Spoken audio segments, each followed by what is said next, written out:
Bom dia, né? Boa tarde, boa noite, né? Porque vamos ver qual é o horário que vocês vão assistir a segunda parte da nossa aula de história, que fala sobre a introdução do estudo da história. Na aula passada, falamos do termo, né? História, né? Falamos que era uma palavra polissêmica. Falamos que essa palavra vem lá do grego, story, né? Investigação, curiosidade. Falamos do pai da história, né? Heródoto.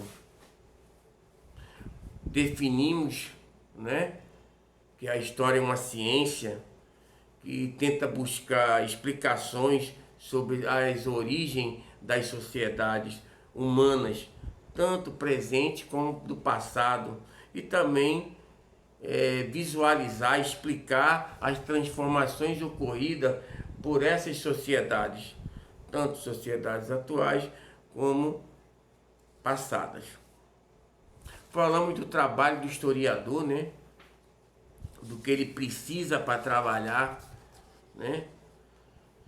Falamos das fontes históricas, os tipos de fontes históricas, fontes históricas materiais, fontes históricas imateriais, né? A visão da história no século XIX, né? Que não dava importância às fontes não escritas, né?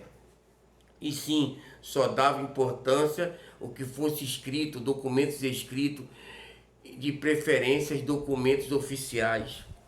E mostramos que na atualidade usamos todo tipo de material para reconstruir a história, tanto fontes materiais, histórias orais, as experiências de pessoas mais antigas, né?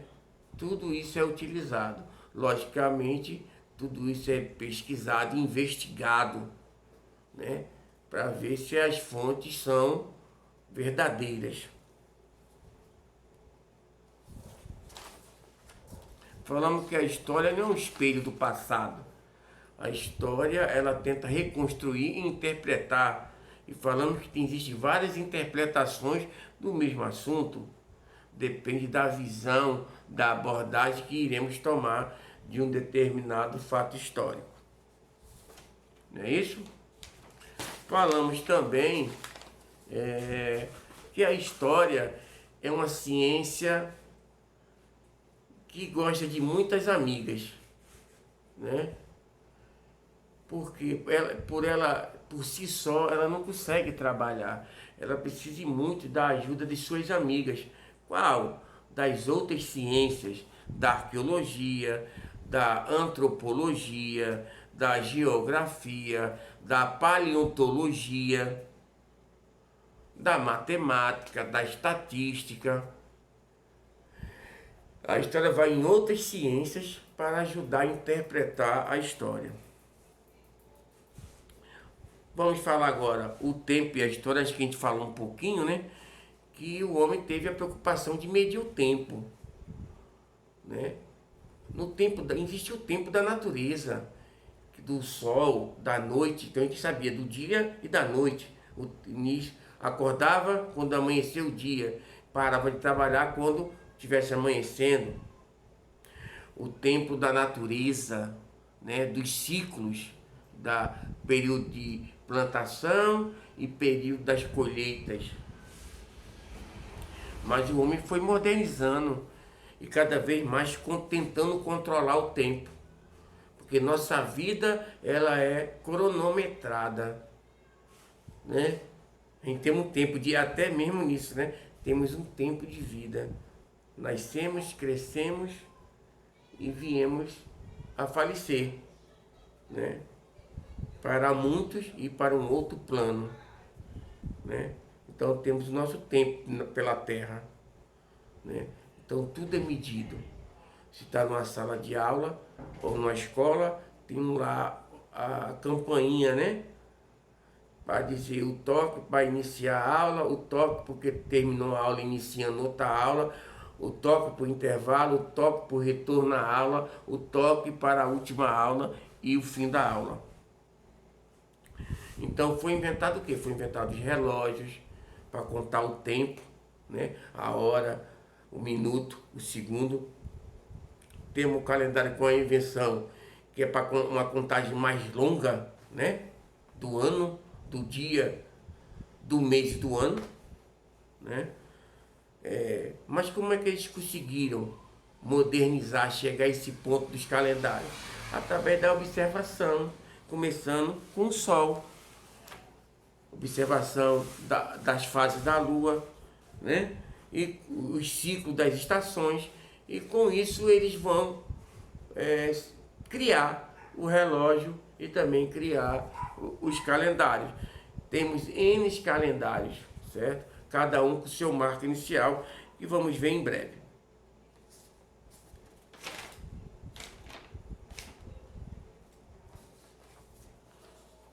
O tempo medido pelo calendário.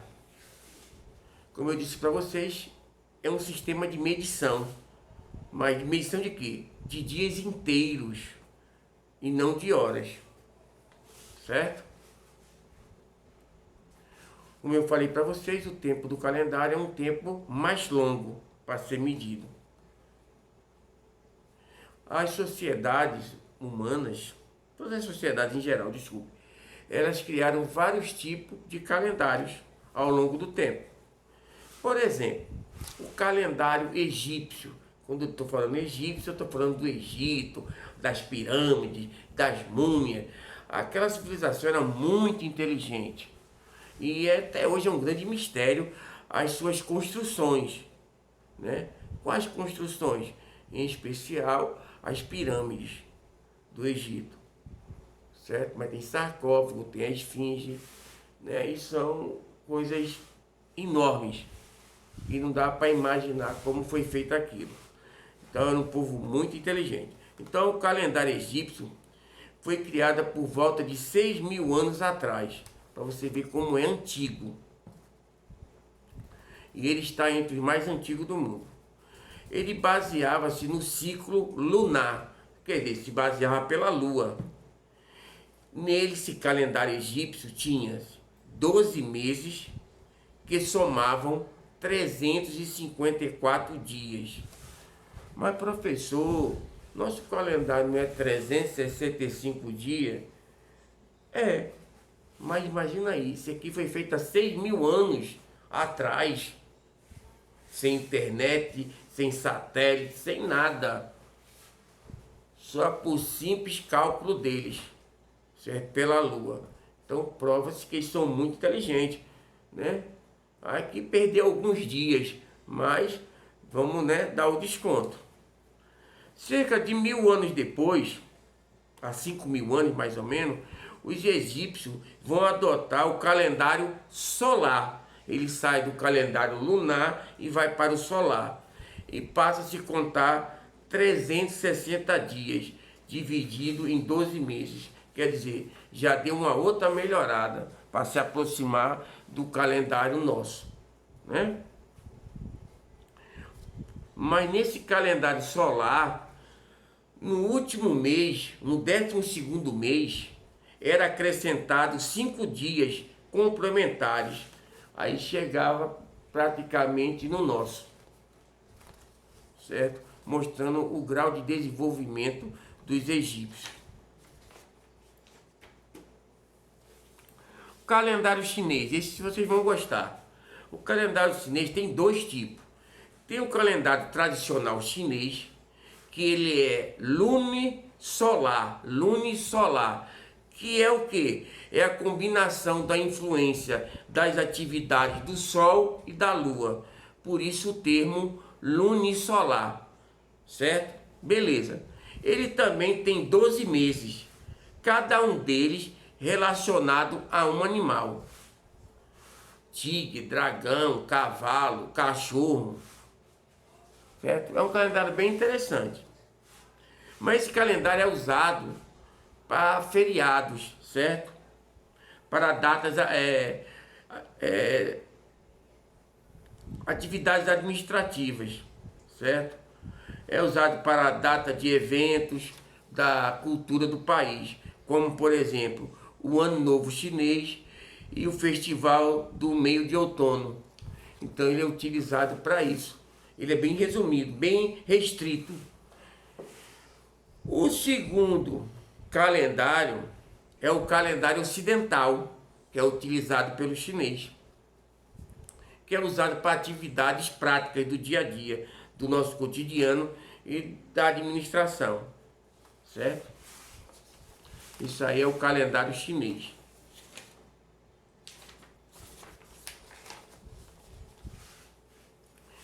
Agora temos calendários criados pela influência religiosa. Por exemplo, temos o nosso. O nosso é qual? O calendário cristão, certo? Ele começa no ano 1. Esse ano 1 representa o nascimento de Cristo. Aí vai 1, 2, 3, 4, 5, 6, 7, 8, 9, 10, até 2021. Mas antes do nascimento de Cristo, ficou como? Ficou contado na ordem decrescente. Como assim? 3.000 anos atrás foi inventado, ou há 5.000 anos atrás foi criado o calendário egípcio. 4.000 anos, 3.000 anos, 2.000 anos, até chegar ao ano 1. Quando é antes de Cristo, a data se coloca AC, uma sigla, antes de Cristo. E depois de Cristo, que é o nosso, se quiser colocar DC, depois de Cristo, se coloca. Senão não se coloca nada, porque a gente já sabe que é depois de Cristo. A gente só fica com a preocupação assim, 2.000 anos, antes ou depois de Cristo? Antes de Cristo, AC. É uma sigla, que quer dizer antes de Cristo. É um calendário de origem religiosa. Temos o calendário judaico, também é um calendário religioso, da religião do judaísmo. O marco inicial para os judeus foi quando Deus criou o universo. Certo, Deus criou o universo, ponto. Para eles foi na data de 3.760 a.C. É um fato que mostra que ele é o calendário mais antigo, um dos mais antigos. Aí vocês podem me perguntar, professor, de onde que eles tiraram isso? Eles fizeram lá e botaram essa data, certo? Cientificamente não tem como provar isso. Essa data cravada, né? 3.760. Temos o calendário muçulmano, esse calendário já é um calendário mais novo, né? Ele estabelece o seu marco inicial, uma história que aconteceu dos muçulmanos, numa fase da história muçulmana, que é a Hégira. Hégira foi a saída do profeta Maomé de Meca para Iatrebe, porque ele estava pregando e as pessoas não estavam gostando da pregação dele naquele momento, porque ele pregava um Deus único e o pessoal daquela época queriam adorar vários deuses. Então não gostaram da ideia dele e perseguiram. Então ele teve que sair de Meca para Iatrebe.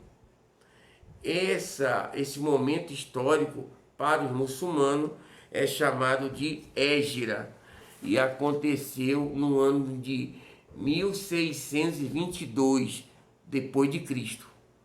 Para eles, o calendário muçulmano começa a partir daquele ano, 622 depois de Cristo.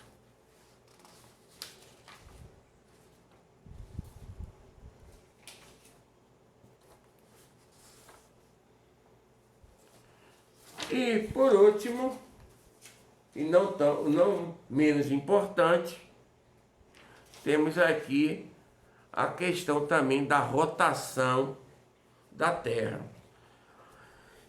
Isso é a parte de geografia, né? Vocês sabem que tem a questão que a Terra gira, então ela tem dois movimentos. Isso é a parte de geografia.